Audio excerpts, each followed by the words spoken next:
Hello students, আজকে আমাদের আলোচনার বিষয় হলো লাইন চার্জ ডিস্ট্রিবিউশন। একটি চার্জড ওয়্যারে লেন্থ যদি হয়ে থাকে এল এবং তাতে যদি কিউ অ্যামাউন্টের চার্জ থাকে, তাহলে সেক্ষেত্রে এই ওয়্যারের চার্জ ডেন্সিটি, যেটা হলো চার্জ পার ইউনিট লেন্থ, সেটা ল্যামডা ডিনোট করলে ল্যামডা ইকুয়াল টু পাবো কিউ বাই এল। আমাদের পয়েন্ট অফ ইন্টারেস্টগুলি হলো এই ওয়্যারের ক্ষেত্রে এই ওয়্যারের নিয়ার বাই কোনো পয়েন্টে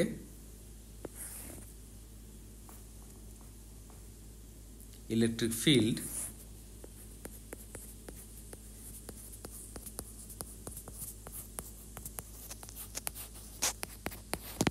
এবং ইলেকট্রিক পোটেনশিয়াল কিভাবে আমরা বের করব। আজকের ভিডিওতে আমরা ডিসকাস করব এই ধরনের প্রবলেমগুলোকে সলভ করবার যে টেকনিক, সেই টেকনিকটা কি। দেখো, একদম স্টার্টিংয়ে যদি বলি, ইলেকট্রিক ফিল্ড বের করার ক্ষেত্রে তারপরে সেখান থেকে আমরা ইলেকট্রিক পোটেনশিয়াল কীভাবে বের করতে পারি সেটা আমরা বলে নেব, ডিসকাস করব। প্রথমে আমি একটা লাইন চার্জ এঁকে নিচ্ছি। এই লাইন চার্জের উপরে কোনো একটা সেগমেন্ট যার লেন্থ হলো ইনফিনিটিসিমাল ডিএল, তার থেকে এক্স ডিস্টেন্সে কোন একটা পয়েন্ট পি কল্পনা করলাম। এর সি পি পয়েন্টে ইলেকট্রিক ফিল্ড কত হবে সেটা আমরা ডিডিউস করব। প্রথমত ডিএল সেগমেন্টে যে চার্জ থাকছে সেই চার্জটা নিশ্চয়ই ইনফিনিটিসিমাল হবে। সেই চার্জ ডিকিউ এর দরুনেই পি পয়েন্টে ইলেকট্রিক ফিল্ড আমরা পাবো। Alright,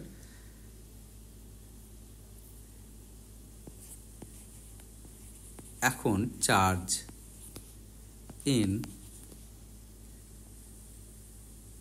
elementary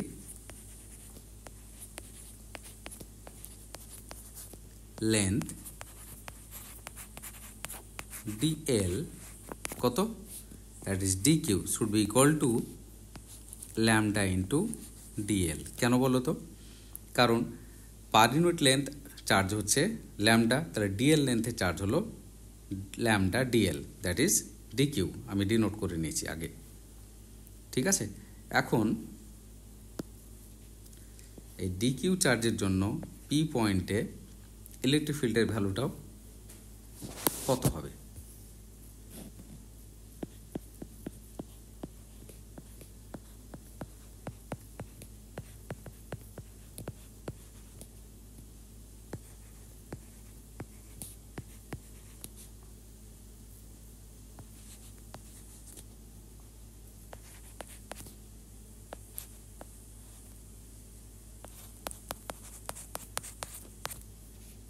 That should also be small, infinitesimally small, that is equal to 1/4 pi epsilon 0 dq by distance square. কুলম্বসের ল থেকে তোমরা এটা ডিডিউস করে নিতে পারো।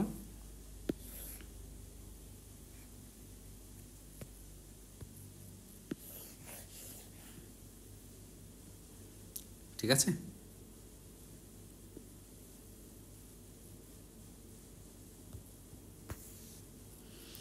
বেশ।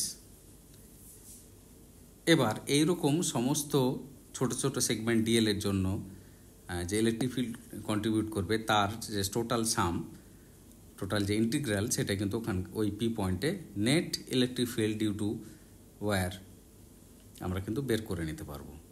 কিন্তু জিনিসটা যতটা সহজ ভাবছি ততটা সহজ নয়। কেন বলো তো? কেননা এই ইন্টিগ্রালের ক্ষেত্রে তোমরা দুটো ভ্যারিয়েবল এখানে লক্ষ্য করতে পারছো।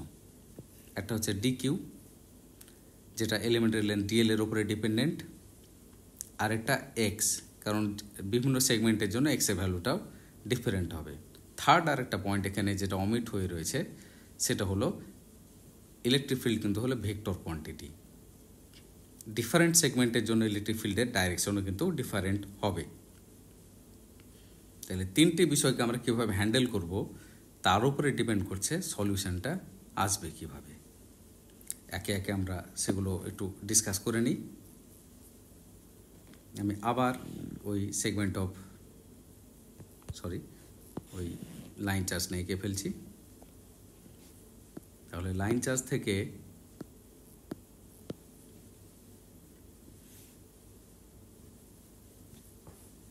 একটা ডিস্টেন্স লেটস সে আর আমি ইলেকট্রিক ফিল্ড বের করছি, যেটা কোন একটা সেগমেন্ট অফ লেন্থ থেকে কত দূরত্বে রয়েছে, এক্স দূরত্বে রয়েছে, এবং ওই সেগমেন্ট এই ট্রায়াঙ্গেলের এই বেস পয়েন্ট থেকে এল ডিস্টেন্সে রয়েছে। ঠিক আছে, তাহলে এই ট্রায়াঙ্গেলের মধ্যে যে এই অ্যাঙ্গেলটা জেনারেট হয়েছে সেই অ্যাঙ্গেলটাকে আমি বলে রাখলাম এটা ভ্যারিয়েবল অ্যাঙ্গেল থিটা। ডিএল যেমন পজিশন চেঞ্জ করবে থিটার ভ্যালুটা তেমনই চেঞ্জ হতে থাকবে। এই ওয়্যার যেটা এক্সাম্পল কেসে আমি দেখিয়েছি সেই এক্সাম্পল কেসে থিটার ভ্যালুটা এই এক্সট্রিমে যে এখান থেকে শুরু হয়ে এইভাবে এত দূর পর্যন্ত ভ্যারি করবে। ঠিক আছে, যদি এই ওয়্যারটা ইনফাইনাইট ওয়্যার হতো তাহলে সেক্ষেত্রে অ্যাঙ্গেলটা এদিকে -π/2 থেকে ক্রমাগত বাড়তে বাড়তে বাড়তে বাড়তে ইনফাইনাইট ওয়্যারের ক্ষেত্রে যেহেতু প্যারালাল হয়ে যাবে অ্যাঙ্গেলটা, একদম +π/2 পর্যন্ত কিন্তু অ্যাঙ্গেলটা ভ্যারি করবে। এই সিচুয়েশনগুলো তোমরা মাথায় ঢুকিয়ে নাও। তো অ্যাঙ্গেলের বিষয়টা পরে আসছি, প্রথমত ভ্যারিয়েবলগুলোকে রিপ্লেস করার কথাটা ভাবি। এই ট্রায়াঙ্গেলে তোমরা দেখতে পাচ্ছ ক্লিয়ারলি ট্রিগোনোমেট্রিক রিলেশনের হিসেবে এল যা ডিএল এর সঙ্গে রিলেটেড এবং ডিএল ডিকিউ এর সঙ্গে রিলেটেড, অপরদিকে এক্স কিন্তু আর এবং এল উভয়ের সঙ্গে রিলেটেড। কিন্তু যদি সিঙ্গেল ভ্যারিয়েবল থিটার কথা ভাবি, এলকেও আমরা থিটাতে কনভার্ট করে নিতে পারবো এবং এক্সকেও থিটাতে কনভার্ট করে নিতে পারবো। কিভাবে? ক্লিয়ারলি এখানে পাচ্ছি X by R is equal to sec theta. তাহলে এখান থেকে আমরা পাচ্ছি X equal to R sec theta. এটা একটা রিলেশন যেখানে আমরা এক্সকে কি করতে পারলাম, আর এর এবং থিটার হিসেবে এক্সপ্রেস করতে পেরেছি। অপরদিকে যদি লক্ষ্য করো তাহলে পারছো L by R is equal to tan theta, যেখান থেকে আমরা এলকে রিপ্লেস করতে পারি কি হিসেবে, আর ট্যান থিটা হিসেবে। পক্ষান্তরে ডিএল মানে আর যেহেতু constant, d of tan theta that is r sec square theta d theta. এক্সপ্রেশনটা নিচে একবার লিখে নিই, ডিএল ইকুয়াল টু আমরা পেলাম r sec square theta d theta. এখন এই দুই এক্সপ্রেশনের সাহায্যে ডিইর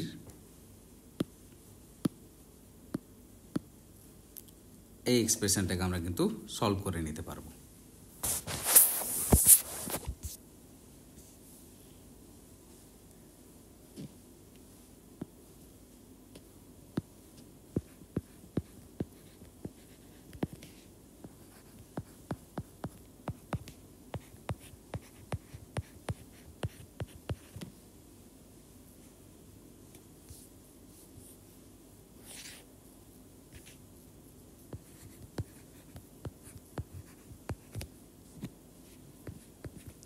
এক্সপ্রেশনটা রিরাইট করলাম।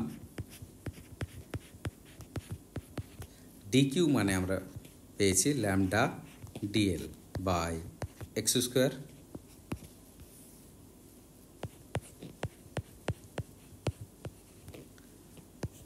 ডিএল এর ভ্যালুটা কত পেয়েছি, r sec square theta d theta. অন্যদিকে এক্স এর ভ্যালুটা কত পেয়েছি, আর সেক থিটা। তাহলে এক্স স্কোয়ার মানে হলো r square sec square theta.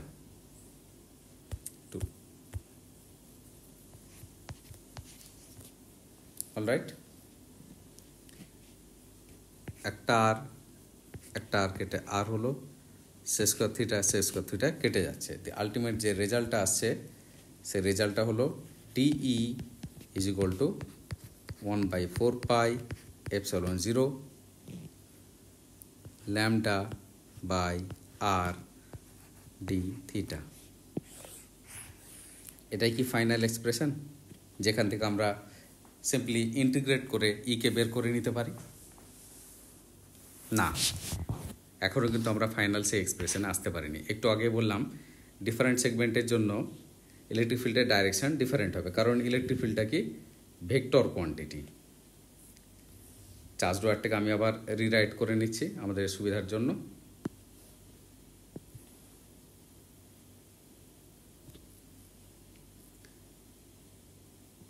যদি এখানকার কোনো একটা সেগমেন্টের কথা ভাবছি, তাহলে তার দরুন যে ইলেকট্রিক ফিল্ডটা হবে at point P, সেটা হবে ডাইরেক্টেড টুয়ার্ডস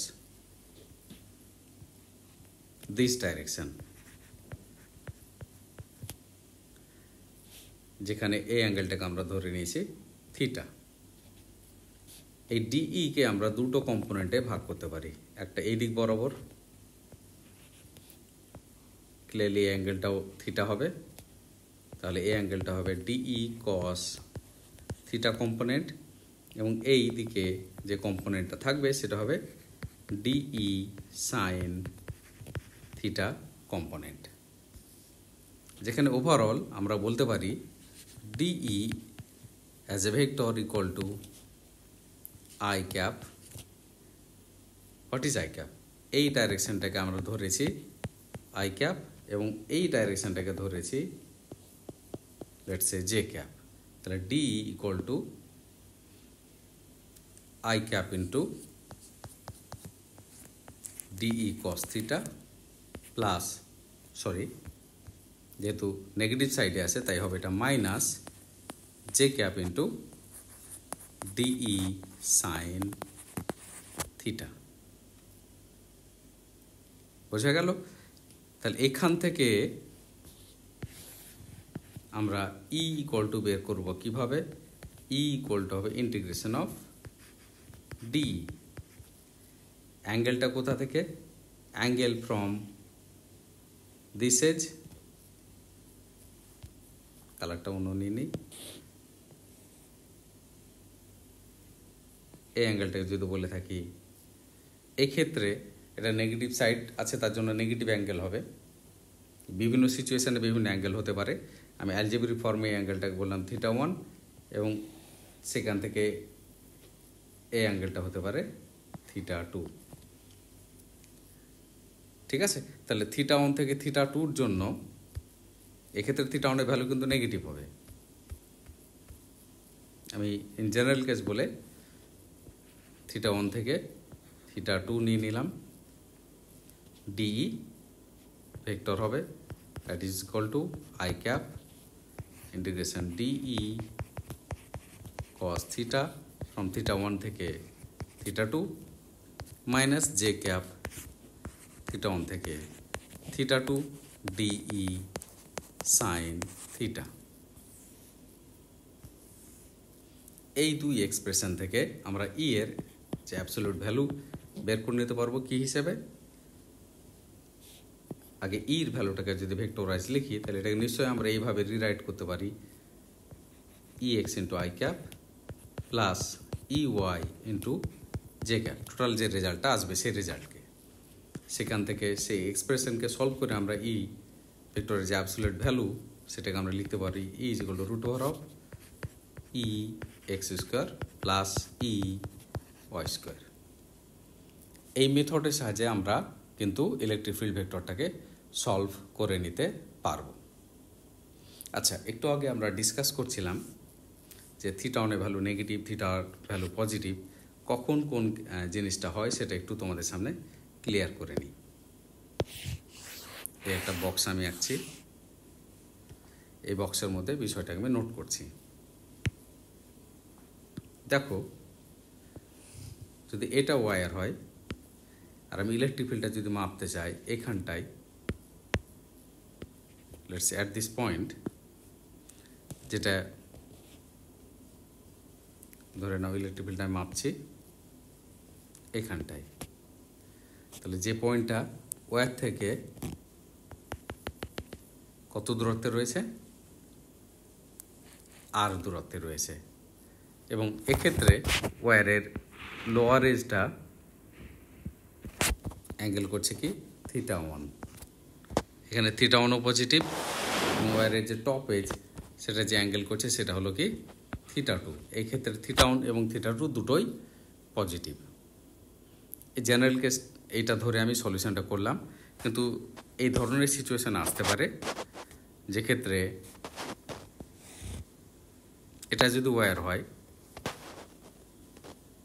যে পয়েন্টটা আমরা ইলেকট্রিক ফিল্ড বের করছি সেই পয়েন্টটা হয়তো এইখানটায় রয়েছে, এবং সেক্ষেত্রে এই ওয়্যারের যে এক্সট্রিম এজ এখানে যে অ্যাঙ্গেল করেছে সেটা লেটস সে মাইনাস থিটা 1, এবং ওয়্যারের যে টপ এজ, বটম এজের পরে যে টপ এজটা যে অ্যাঙ্গেল করছে সেটা কিন্তু পজিটিভে theta 2।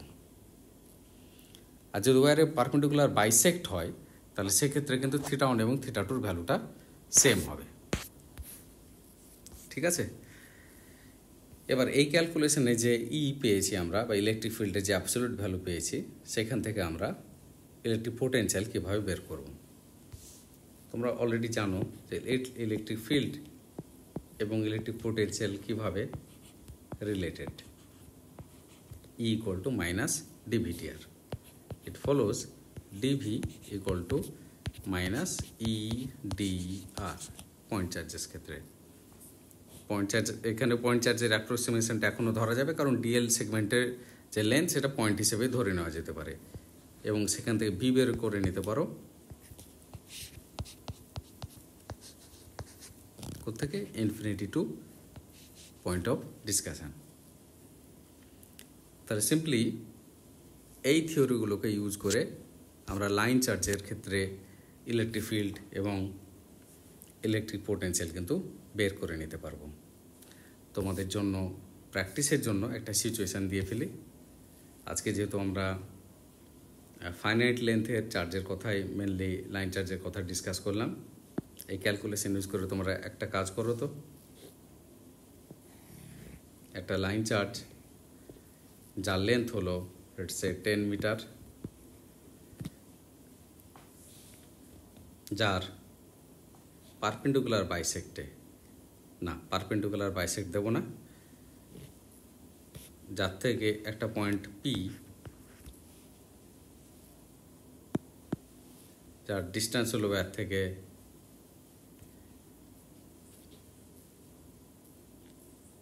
Let's say 1 metre,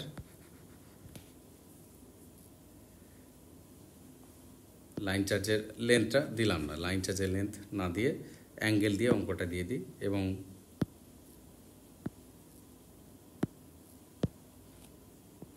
top age point of ডিসকাশনের সঙ্গে যে অ্যাঙ্গেল করছে সেই অ্যাঙ্গেলটা হলো 60 ডিগ্রি, এবং বটম এজ লাইন চার্জের সঙ্গে যে অ্যাঙ্গেল করছে সেই অ্যাঙ্গেলটা হলো লেটস সে 30 ডিগ্রি।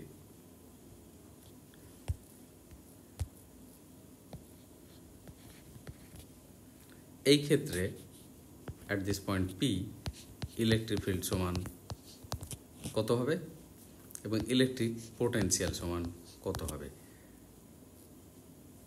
কষে দেখার চেষ্টা করো। পরবর্তী ভিডিওতে এই প্রবলেম সলিউশন করব এবং এর পরবর্তী ডিসকাশনগুলো করব। ভিডিওটি দেখার জন্য ধন্যবাদ।